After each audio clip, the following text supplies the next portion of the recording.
I am compelled to rise on a matter of personal and collective privilege today to express my grave disappointment over the process by which this body ratified the 2025 Bicameral Conference Committee report and my utter and complete dismay over what the Congress has submitted as the budget of the Republic for the year 2025.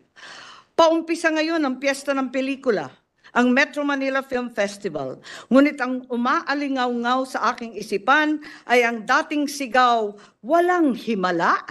Wala nga bang himala sa nakalipas na Bicam?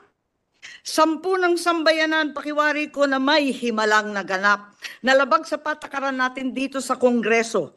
Himalang lihim na ginawang pulubi ang Pilipinong animoy nanlilimos at naghihirap sa harap ng mga ganid at makapangyarihan.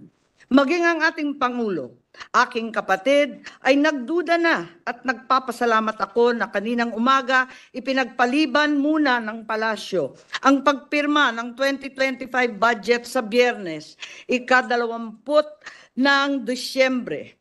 Sila rin kaya, tulad ko ay nagtatanong, wala bang himala? Mabalang kasing ko ang mga pangyayari. 22 July 2024, the President submitted the proposed national budget to Congress, the NEP.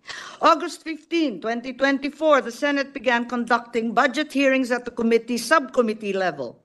As the Vice Chairman of the subcommittee charged with the budget of the DSWD, I conducted 2 hearings on the DSWD budget on 16 September 2024 and 14 October 2024.